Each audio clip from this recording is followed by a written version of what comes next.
Bismillahirrahmanirrahim. Assalamualaikum warahmatullahi taala wabarakatuh. Alhamdulillah rabbil alamin. Wassalatu wassalamu ala asyrafil anbiya'i wal mursalin wa ala alihi wa sahbihi ajma'in. Subhanaka la 'ilma lana illa ma 'allamtana innaka antal 'alimul hakim. Qala ishrah li sadri wa yassir li amri wahlul 'uqdatam min lisani yafqahu qawli. Asyhadu an la ilaha illallah wa asyhadu anna Muhammadar Rasulullah. Allahumma shalli ala sayyidina Muhammad wa ala alihi wa sahbihi ajma'in. Wa la haula wa la quwwata illa billahil 'aliyyil 'azim. Amma ba'd. Alhamdulillah, syukur kepada Allah Subhanahu wa taala. Kita bertemu lagi dalam pengajian kitab Minhajul Abidin, jalan para abid, para Imam Ghazali. Mudah-mudahan kita dapat manfaat daripada yang kita bincang insya-Allah. Amin ya rabbal alamin. Jadi kita mulakan dengan kitab Al-Fatihah. A'udzu billahi minasyaitonir rajim. Bismillahirrahmanirrahim. Alhamdulillahi rabbil alamin. Ar-Rahmanir Rahim. Maliki yaumiddin. Iyyaka na'budu wa iyyaka nasta'in. Ihdinas siratal mustaqim. Siratal ladzina an'amta 'alaihim ghairil maghdubi 'alaihim waladdallin. Sallallahu alaihi wasallam. Insyaallah malam ini saya masuk mukadimah kitabnya. Kita bincanglah berkaitan dengan biografi Imam Ghazali, dan ada dimaklumlah dibaca berkaitan dengan biografi Imam Ghazali. Jadi dalam kitab Minhajul Abidin ini dikarang oleh Imam Ghazali rahimahullah membincangkan berkaitan dengan 7 aqabah.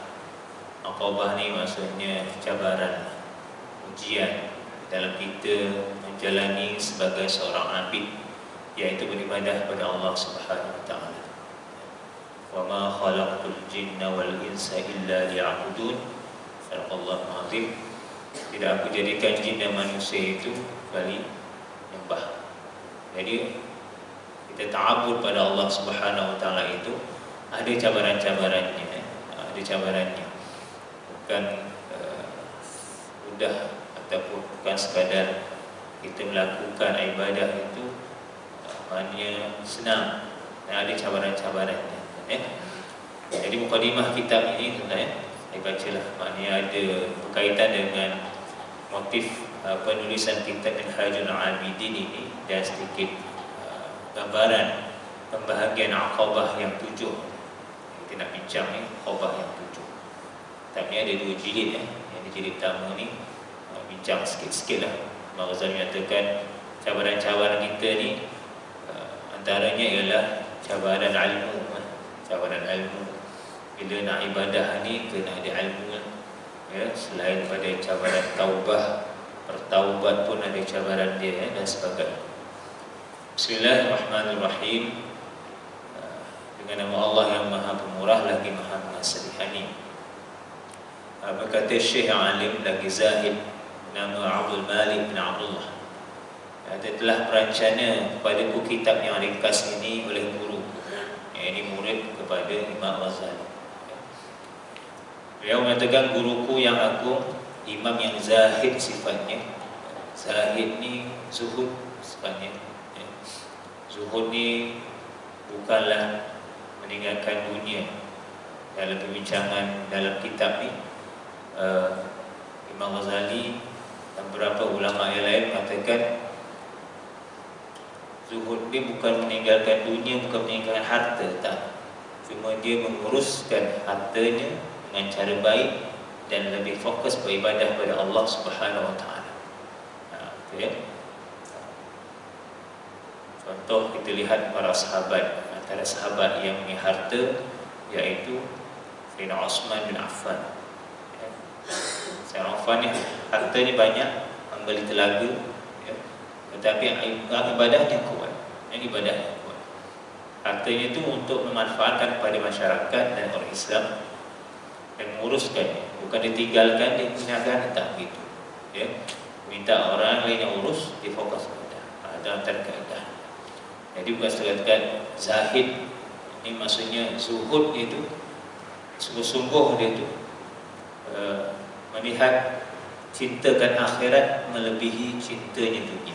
Itulah yang bertuah, yang mendapat taufik, yang digeran hujjatul Islam, yang merupakan hiasan agama dan kemuliaan umat, yaitu Abu Hamid Muhammad bin Muhammad bin Muhammad Al-Ghazali At-Tusi. Jadi semoga Allah sucikan ruhnya dan meninggikan derajatnya dalam syurga. Itu doa-doa. Jadi kitab ringkas merupakan kitab akhir yang beliau karang dan tidak mengambil rencana daripada beliau melainkan para sahabat yang khusus. Jadi setengah ulama ni bila kita nak lihat akhirnya macam mana keadaannya, manusia itu lihat apa yang terakhir dia karang. Itulah ya, terakhir dia karang macam keadaan. Jadi nas kita sebut ialah antara nas ni lah. Imam Ghazali menyatakan kepujian tertentu bagi Allah Subhanahu wa taala. Jadi para alim ini biasanya dia menulis kitab dimulakan dengan pujian bagi Allah. Alhamdulillah. Ya.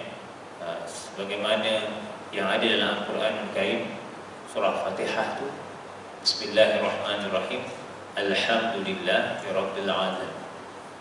Kita pun kata Alhamdulillah Rabbil Alamin. Dalam Quran itu menunjukkan pujian Allah terhadap dirinya. Allah puji dirinya sendiri. Itu sebaik-baik pujian. Pujian paling agung, Allah puji dirinya sendiri. Alhamdulillah Rabbil Alamin. Kalau kita puji diri sendiri, itu riya. Itu tak jadi. Itu sifat, panggil sifat-sifat mazmumah. Bukan mahmudah, mazmumah, yang dipuji, yang dicela. Kita tak boleh puji diri sendiri. Allah boleh puji diri sendiri. Sebab Allah ni layak bagi dia berbanding dengan kita. Jadi Allah, segala puji bagi Allah Ta'ala, Raja yang maha bijaksana, Rabb atau Malik. Sifat Allah Ta'ala ini, dia Raja, ya, Raja segala Raja, dan maha bijaksana sebab Allah Ta'ala, ya, Al-Hakim. Sebab Hakim ini sifat Allah Ta'ala. Kerana Allah menyatakan dalam Al-Quran sifat Al-Hakim ini, dan memberi hikmah pada orang yang dikehendaki. Contoh kita lihat dalam surah Baqarah ayat 285, A'udzubillahi minasyaitonirrajim, yu'til hikmata man yasha wa man yu'tal hikmata faqad utiya khairan katsiran wa ma yadhakkaru illa ulul albab. Contohnya lah, jadi Allah memberikan hikmah pada siapa yang dikehendaki. Kalau kita dalam surau ni, Allah beri hikmah, dapatlah hikmah. Hikmahnya kebijaksanaan, ilmu yang Allah berikan kepada kita. Dan siapa yang memberikan hikmah, maka sesungguhnya dia diberikan kebaikan yang banyak, kelebihan. Siapa yang dapat hikmah dari Allah Ta'ala, maka dia dapatlah banyak kebaikan. Kebaikannya bukan secara zahir saja, dia dapat juga dari sudut maknawinya, ya, lafaz dan makna sekali, dua-dua. Itu nampak kelebihan itu mungkin dari sudut ilmunya, tetapi kurang dari sudut amalannya. Tetapi orang yang khairan katsiran, ilmunya banyak, amalannya banyak, ya, keyakinannya pun kuat, ya, tawakalnya tinggi, usahanya lebih. Begitulah keadaan. Allah beri hikmah pada siapa ini. Wa ma yadhakkaru illa ulul albab. Ini disebut siapa? Ulul albab. Orang yang sentiasa mencari-cari ilmu. Itu sifat Allah. Sifat Allah yang maha bijaksana, yang maha pemurah, sifat Allah Ta'ala. Yang maha mulia, sifat Allah Ta'ala. Yang maha perkasa, yang maha pengasih dan penyayang, Rahman Ar-Rahim. Jadi ulama dahulu dia sering menyebut nama-nama Allah, Asma'ullah Al-Husna. Jadi kita pun bolehlah pagi-pagi kita sebutlah 99 nama tu. Itu dinamakan sebagai wirid Asma Allah Al-Husna. Siapa yang biasa buatlah, ya. Wirid Asma Allah Al-Husna. Pagi-pagi lepas solat subuh tu kita bacalah, sebutlah nama Allah. Ya, kita bangun, kita sebut Alhamdulillahilladzi ahyana ba'dama amatana wa ilaihi nusyur. Puji bagi Allah Ta'ala. Kemudian lepas subuh kita solat tu sebutlah nama Allah. Mana kita sebut Allah Subhanahu Wa Ta'ala dan nama-namanya, ya. Tanda yang kita dah belajar dalam sifat hadis 40 tu, orang yang berpagi-pagi menjual dirinya kepada Allah Ta'ala. Bagaimana menjual diri kepada Allah Ta'ala? Dia kasih Allah Ta'ala, dia berhikmat, ya. Dia serahkan segala-galanya kepada Allah Ta'ala. Tawakal. Jadi para ulama dulu bila mengarang kitab dia sebut nama Allah Ta'ala. Allah Maha Bijaksana Al-Hakim, Allah Maha Pemurah, Allah Maha Mulia Ali, Allah Maha Perkasa, Qawi Matin, Allah Rahmanir Rahim, segala-galanya lah. Dan Tuhan yang menjadikan manusia dalam sebaik-baik kejadian, ya, ahsan taqwim. Ya, Allah jadikan kita ni sebaik-baik kejadian. Terbaik kita ni lah sebaik kejadian. Yang menjadikan langit dan bumi dengan kudrahnya, dengan kekuasaannya. Semua kata-kata ulama ni lebih pada sifat tauhid, yakinkan diri pada Allah Subhanahu Taala, keyakinan dia terhadap Allah Subhanahu Taala. Kalau tak ada kudrah Allah Taala, tak adalah kita. Tak ada iradah Allah Taala, tak adalah kita. Itulah yang mentadbirkan segala urusan pada dua buah negeri, iaitu dunia dan akhirat. Daraini.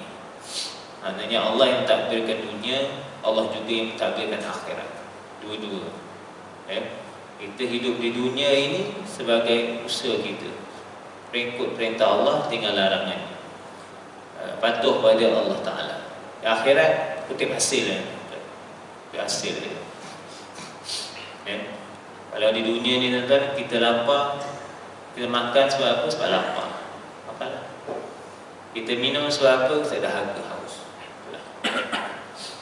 Di hari akhirat, dalam syurga, ada makan tak? Ada minum tak? Ada. Jadi kenapa kita makan dan minum dalam syurga? Adakah kita makan dan minum, makan kita dalam syurga sebab lapar, minum kita dalam syurga sebab dahaga? Tidak begitu. Kita makan dan minum itu nikmat. Nikmat, nikmat. Ya. Macam mana kalau kita rasa lapar, bila kita makan yang paling sedap dan nikmat tu, itulah nikmat. Tapi dalam syurga ni bila kita makan sekali, makan, minum sekali, nikmat. Kali kedua bertambah nikmat. Kali tiga bertambah nikmat. Bertambah. Itu syurga. Ya. Bukan api neraka lah. Neraka ni azab. Api azab. Dia panas, makin panas. Tapi syurga itulah. Jadi Allah ciptakan dua negeri, iaitu dunia dan akhirat. Dua-dua. Lalu apa? Dengan kebijaksanaan Allah Ta'ala, hikmah Allah SWT. Dan dia tidak menciptakan jin dan manusia melainkan dilengkapi dengan akal, panca indera dan kemampuan serta pengutusan para rasulnya untuk beribadah kepadanya. Jadi Allah SWT ciptakan manusia dan jin ini bukan sia-sia, ya. Bila kita belajar dalam tauhid bab kaitan dengan hari akhirat, maknanya Allah ciptakan hari akhirat itu menunjukkan tiada sia-sia hidup manusia. Itu hakikat. Semua akan dibalas oleh Allah Subhanahu Wa Taala. Tak ada sia-sia. Semuanya ada sebab. Jadi Allah ciptakan jin dan manusia itu, Allah utuskan, berikan sekali dengan akal supaya boleh berfikir, ya, akal. Baca indera, apa dia? Mata, apa lagi? Mulut, telinga, ya, segala-galanya lah. Dan kemampuan kita lah, kudrah, kuah kita untuk melakukan satu perkara. Dan juga Allah utuskan pada kita Rasul. Tujuan Rasul ini tidak lain terlakukan ialah supaya kita ini mendapat pengajaran yang tepat, yang betul. Kenapa akal dan baca indera? So, bila orang dalam api neraka ni, kalau tuan-tuan lihat dalam surah Al-Mulk, surah Al-Mulk ayat 6 hingga 10, menceritakan tentang keadaan orang dalam api neraka, kemudian dia ditanya kepada malaikat yang menjaga neraka, tanya orang dalam tu, adakah ada Rasul yang datang menyampaikan kebenaran kepada kamu? Ya. Mereka kata apa? Ya, qalu bala. Qalu bala. Bala qad ja'ana nadhir. Bahkan dia telah datang kepada kami memberi peringatan. Sebab itu Muazzaz sebut dilengkapi dengan akal, panca indera dan kemampuan serta pengutusan Rasul. Ya. Jadi bila orang kafir dalam api neraka ditanya oleh malaikat, ada tak Nabi datang memberitahu, memberi khabar, memberi peringatan? Mereka kata, ya, itu dah dalam api neraka lah. Ya. Qalu bala qad ja'ana nadhirun fakadzabna. Tetapi kami dustakan, tak percaya. Apa datang dari Nabi kami tolak, apa datang dari Nabi kami tolak. Ini sikap orang kufur. Wa qulna ma nazzalallahu min syai' in antum illa fi dhalalin kabir. Jadi mereka pun kata, sesungguhnya kami Allah telah turunkan sesuatu dan sesungguhnya mereka dalam kesesatan yang besar. Dhalalin kabir. Tapi mereka kata, wa qalu law kunna nasma' aw na'qil. Kalaulah kami dengar, kalaulah kami berfikir. Sebab tadi Muazzaz kata dilengkapi dengan akal dan panca indera. Apa panca inderanya? Dengar, telinga ni. Ya. Allah berikan kalimah nasma'. Wa qalu law kunna nasma'. Kalaulah kami dengar. Sebab apa? Para ulama kata kalau orang itu buta dengan bekak, lebih baik buta dari bekak. Sebab apa? Telinga ni lebih utama kita mendengar tentang keimanan oleh Allah SWT. Baik mata. Mata ni perkara lain kita tak nampak, tapi perkara lain kita dengar. Begitulah. Ya, au na'qil, ataupun bila kami berfikirkan, memahami, baca indera akal tadi. Ma kunna fi ashabi sa'id, kami tidak akan masuk dalam neraka. Itu dia. Ya. Itu dalam perkataan akal, panca indera dan kemampuan serta keputusan para rasul. Tujuan untuk apa? Ibadah. Jika tak nak ibadah, tak nak beriman kepada Allah Ta'ala, Allah masukkan dalam api neraka. Ini yang dalam surah Al-Mulk, tuan-tuan. Kalau tuan-tuan baca tiap malam sebelum tidur tu, ini antara itibati lah kisah orang-orang dalam api neraka. Alhamdulillah. Jadi kita beribadah kepada Allah Subhanahu wa Ta'ala. Maka jalan mentaati Allah. Ya, jadi bila Allah perintah untuk beribadah, ada jalannya. Ihdinas siratal mustaqim. Jalan yang lurus. Ya, ada kaedah-kaedahnya, ada ketentuannya, ada syaratnya, ada masanya. Solat contohnya ada masanya, ada kaedah rukunnya, semuanya itu. Jadi jalan mentaati Allah itu jelas bagi orang-orang yang menujunya. Orang yang nak beribadah juga. Orang yang tak nak ibadah ni dia tak faham lah. Orang yang tak nak ibadah, bila disuruh solat dia tak nak solat. Ya. Bila disuruh baca Quran dia tak nak baca Quran. Dia tak rasa apa-apa kepentingan dalam ibadah.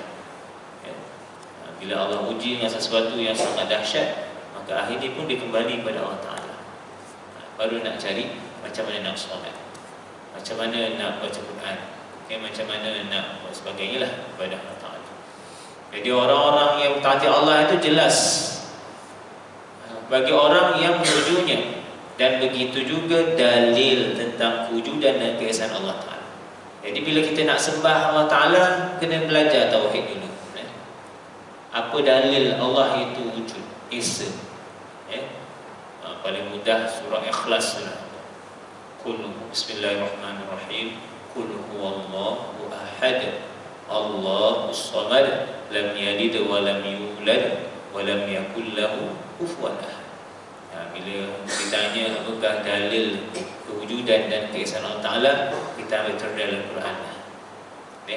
Dalil akal boleh juga, adanya alam ini menunjukkan adanya pencipta yang maha hebat.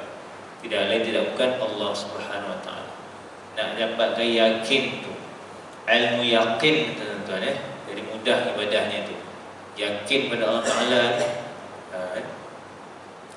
Jadi dalil tentang kewujudan dan keesaan Allah Ta'ala nyata bagi orang-orang yang berfikir.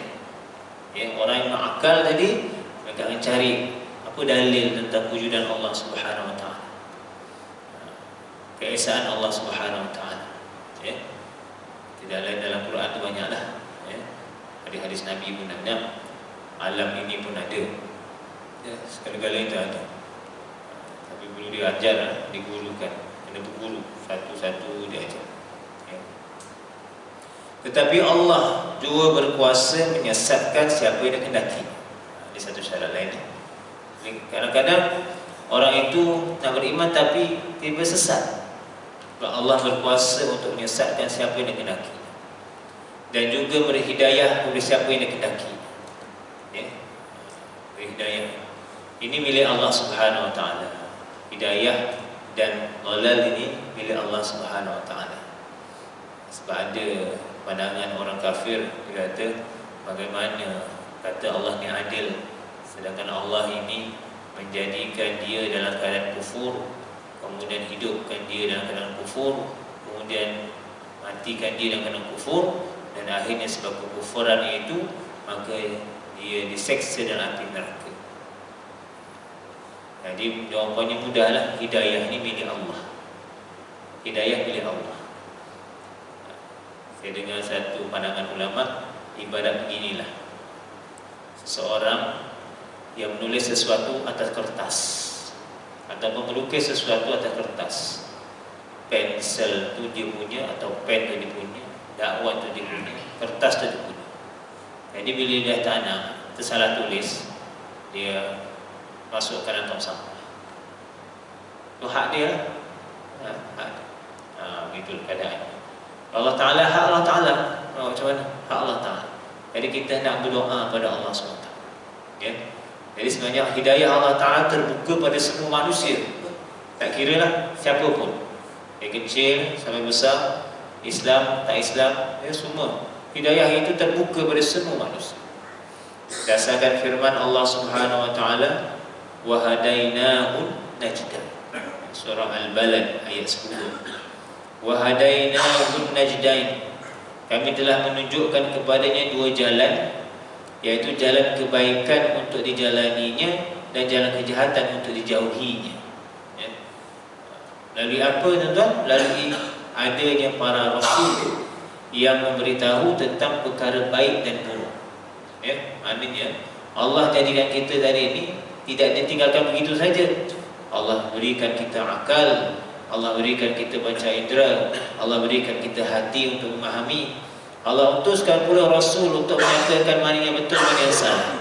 Jadi pilihan itu pada kita. Ya. Jadi Allah beri hidayah. Dua jalan, jalan kebaikan untuk dijalaninya dan jalan kejahatan untuk dijauhi. Pilihlah. Ya. Kalau dalam surah Insan ayat 3 pula, Allah Subhanahu Wa Ta'ala berfirman, A'udzubillahi minasyaitonirrajim, inna hadaina us-sabila imma syakira wa imma kafur. Sesungguhnya kami telah menunjukkan padanya manusia itu melalui akal dan rasul. Dualah itu syaratnya. Syaratnya ada akal, ada rasul. Sebab itu orang gila dia tak taklif. Orang gila, bayi bila meninggal tak ada soal dalam alam kubur, tak ada. Ya. Sebab dia tak ditaklifkan, tak dipertanggungjawabkan atas itu. Begitu. Kecuali orang yang ditaklifkan itu orang yang balik, yang beri hidayah, dapatkan pengajaran, diutus kepadanya Rasul. Ya. Diberikan tahu tentang Islam sebagainya, maka di sana as-sabil itu melalui akal dan Rasul. Jadi akan jalan yang benar dan salah. Sabil ni jalan mana benar atau salah. Jadi maka terserahlah padanya.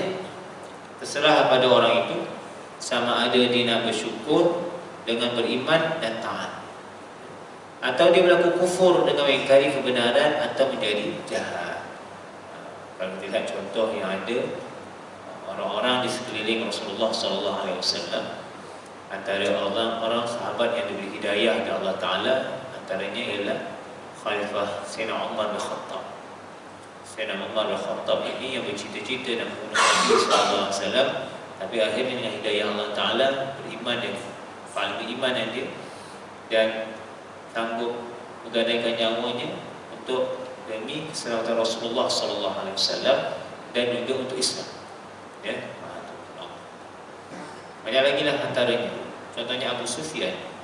Abu Sufyan ni dia menyertai bersama kaum musyrikin dalam menentang Rasulullah dalam perang. Salah saya dalam perang Badar, perang Uhud. Tetapi akhirnya di Islam dalam pembukaan kota Mekah. Abu Sufyan. Sampai Rasulullah SAW nyatakan siapa yang nak selamat masuklah ke Masjidil Haram, Mekah tu. Masuklah juga ke mana? Rumah Abu Sufyan. Selamat tadi. Itu antaranya. Banyak lagi lah. Antara sahabat-sahabat Rasulullah SAW yang beriman dapat hidayah. Tapi ada juga yang tidak mendapat hidayah Allah Ta'ala. Abu Jahal, Abu Lahab, inilah.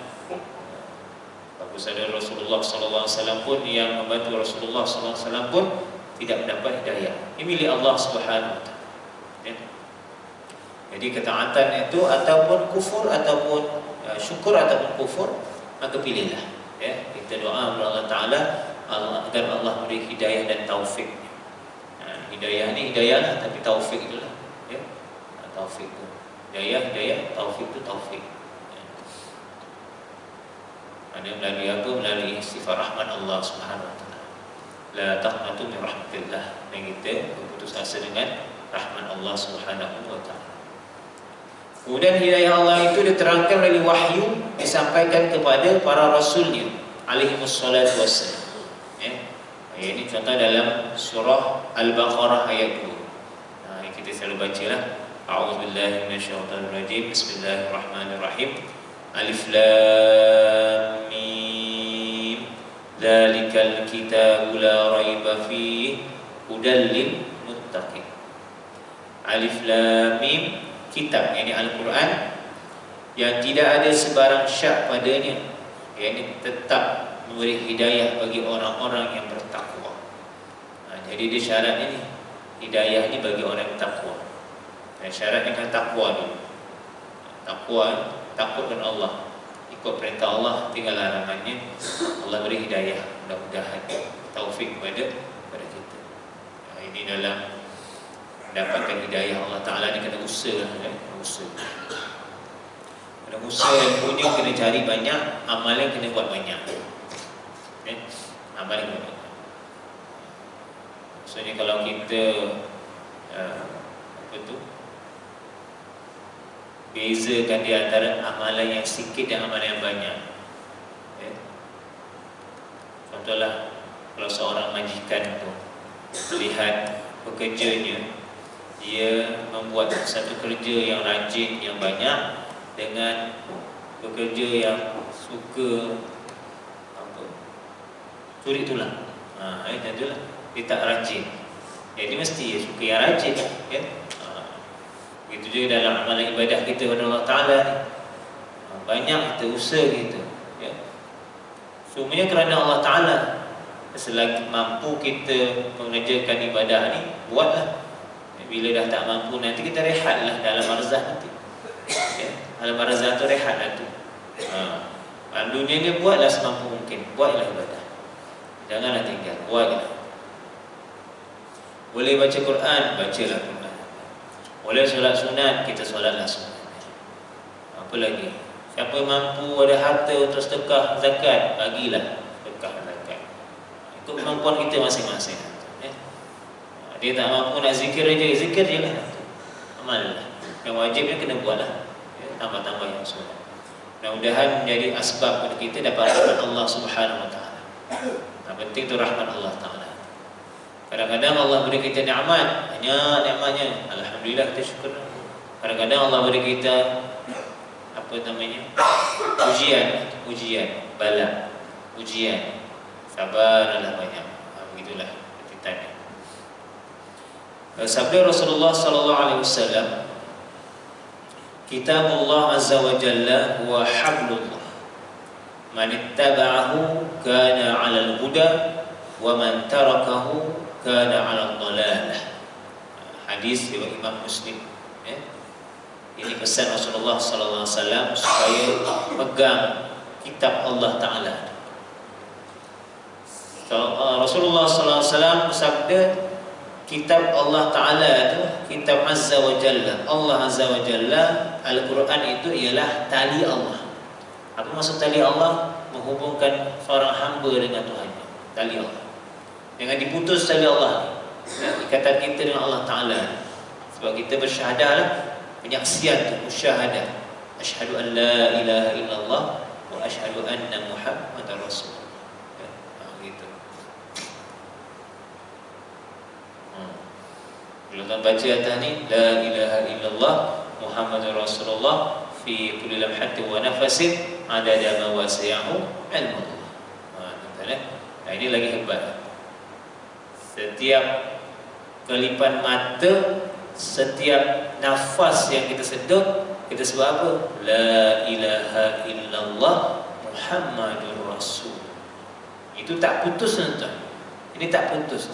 Kalau betul-betul kita tafsirkan zikir atas ni, dia dipanggil zikir maksus. Pada dalam tarikat Ahmadiyah dia panggil zikir maksus. Ya? Siapa yang ambil amalan tarikat Ahmadiyah tu, antara zikir maksus ni dalam kurang 300 kali satu hari ataupun 1000 kali. Ya, untuk mendapatkan muraqabah syahadah itu. La ilaha illallah Muhammadur Rasulullah fi kulli lamhatin, setiap kelipan mata. Bila mata kita tutup kan, kelipan mata siapa? Manusia. Banyak manusia kat dunia ni disebut walamhatin, lamhatin wa nafasin adada ma usa. Nafas, tarik nafas. Kemudian sebanyak apa? Ilmu Allah Ta'ala pula. Luasnya ilmu Allah Subhanahu Wa Ta'ala. Itu baru satu. La ilaha illallah Muhammadur Rasulullah. Dalam ayat Quran tu banyak kan? Banyak ayat Quran dalam. Kalau kita baca, kita baca Alif Lam Mim, Zalikal kitabu la raiba fi hudal lil muttaqin. Alif Lam Mim tu bukan satu huruf, tapi alif tu satu, lam tu satu, mim tu satu. 10. Itu gambaran diberikan oleh Rasulullah SAW terhadap balasan kelebihan pahala alif satu huruf 10 kebaikannya. Ya. Maknanya hubungan kita dengan Allah Subhanahu Wa Taala. Jadi siapa yang mengikutnya, siapa yang ikutkan Al-Quran, nescaya dia dalam hidayah, petunjuk Allah yang sebenar-benar. Maknanya bila baca Quran tu kena tafsir, kemudian kena faham, kena syarat, kena amal. Itulah ya.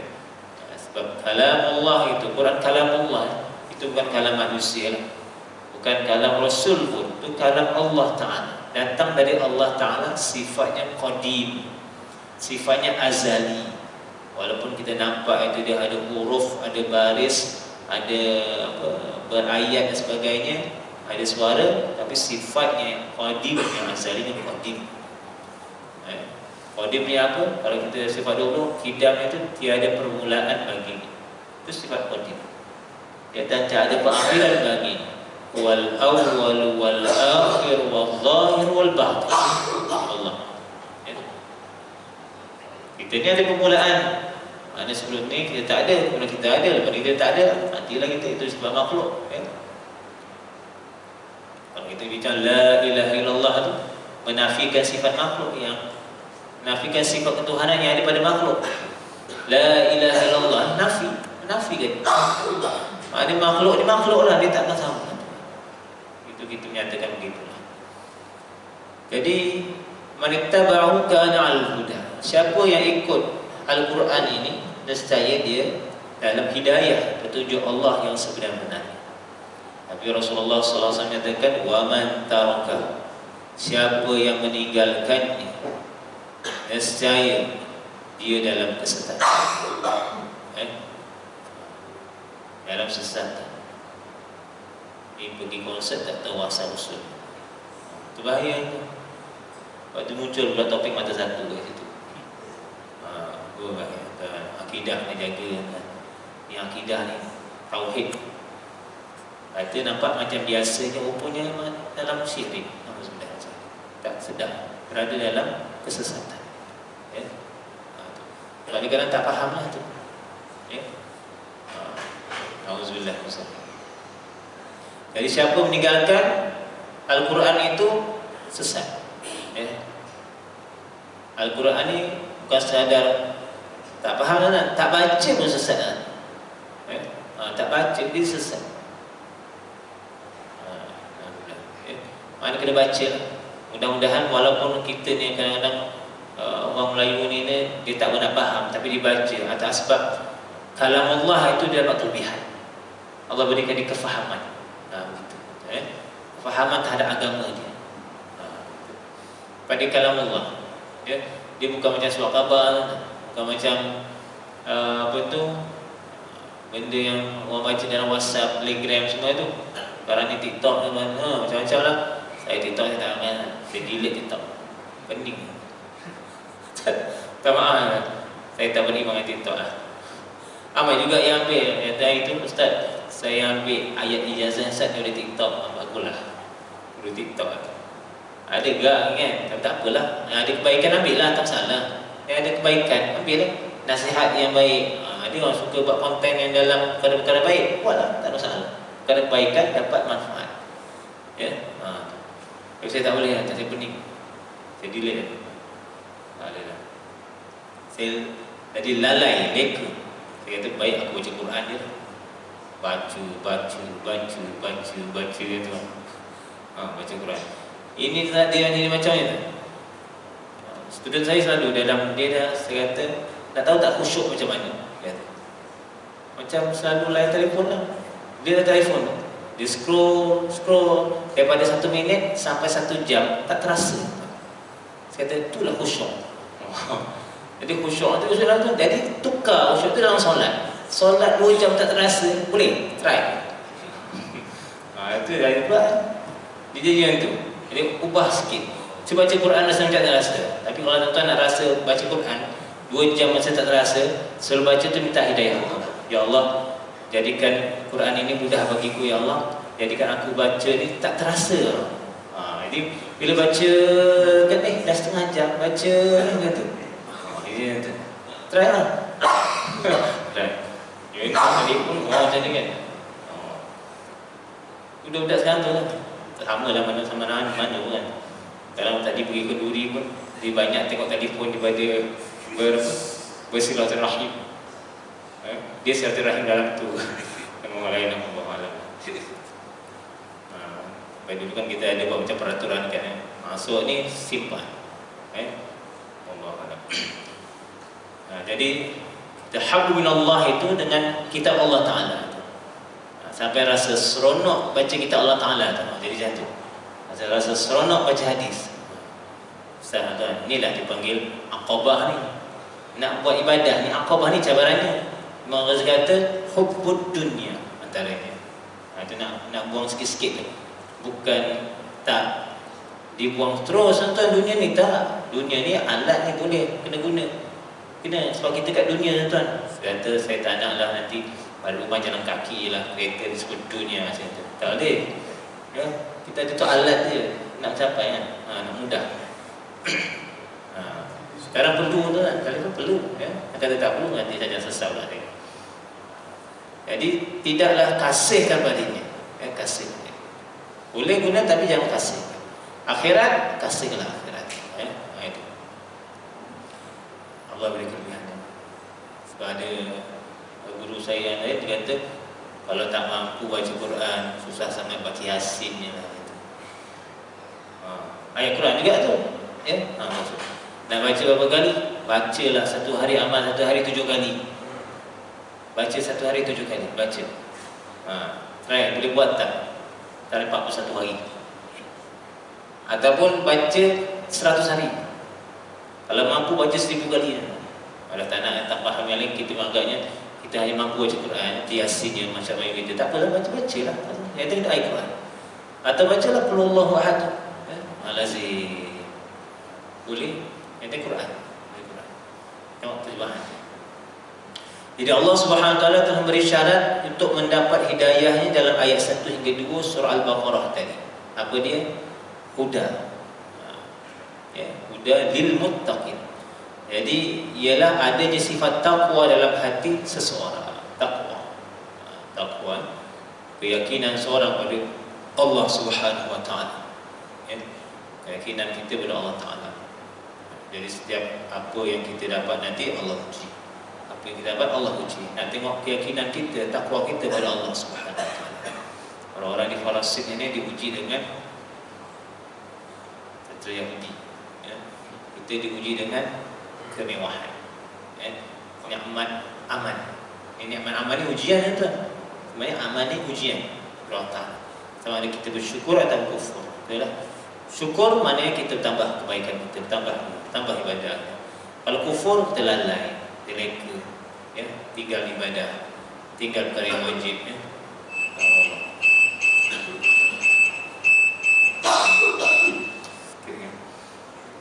Oleh itu seorang tidak akan mendapat hidayah Allah kerana tidak cukup syarat. Dalam antara itu ada persediaan untuk menerima hidayah. Sebab itu Allah firman dalam ayat Baqarah 26, A'udzubillahi minasyaitonir rajim, yudillu bihi katsiran wa yahdi bihi katsiran wa ma yudillu bihi illa fasiqin. Dan Allah akan menyesatkan ramai orang dengan sebab perbandingan dengan nyamuk dan lainnya. Ini ayat sebelumnya. Dan dia beri hidayah ramai orang dengan sebabnya, dan tidak menyesatkan dengan sebab perbandingan itu melainkan dengan orang-orang yang fasik. Wa ma yudillu bihi illa fasiqin. Dia tak sesat kecuali sifat fasik. Fasik apa? Rosak ilmu, rosak akhlak, rosak ibadah, rosak. Jadi dalam kita nak ibadah Allah Ta'ala, antara cabaran-cabaran itulah. Jadi yang disebut oleh orang kitab ni lah, dibincangkan berkaitan dengan maksud hidayah yang dikehendaki oleh Allah Subhanahu wa taala. Wallahu a'lam. Sekadar itu. Sampai lagi bulan depan rasakan mukadimah yang tu ni mukadimah dia. Macam ulang kitab hadis 40 tu bertahun-tahun. 10 tahun ni. Ini pun tambah 10 tahun ni. Allah. Mudah skip dapat ibadah, dapat manfaatnya. Hidayah kita kena amal insya-Allah. Ya rabbal alamin. Aqulu qawli hadza wa astaghfirullah li wa lakum li sayyidil muslimin wal muslimat fastaghfiruhu wa ghafurur rahim. Kita tawakal atas kafarah asal. Subhanallah wa bihamdika asyhadu an la ilaha illa anta astaghfiruka. Bismillahirrahmanirrahim. Wa al-'asri innal insana illa alladhina amanu wa 'amilus solihati wa tawassaw bil haqqi wa tawassaw bis sabr. A'udzu billahi minasyaitonir rajim. Bismillahirrahmanirrahim. Alhamdulillahirabbil alamin. Wassalatu wassalamu ala rasulillah wa ala alihi ajma'in. Allahumma innaka 'afuwwun karimun tuhibbul 'afwa fa'fu 'anna wa walidina wa jami'il muslimin wal muslimat wal mu'minina wal mu'minat bi rahmatika ya arhamar radina billahi rabban wa bi islami dinan Muhammad sallallahu alaihi wasallam wa rasulah. Rabbana 'alaika tawakkalna wa ilaika anabna wa ilaikal masir. Rabbana atina fid dunya hasanah wa fil akhirati hasanah wa qina 'adzabannar. Sallallahu alaihi wasallam Muhammad wa ala alihi wasallam ajma'in walhamdulillahi rabbil alamin. Qabbalallahu minkum.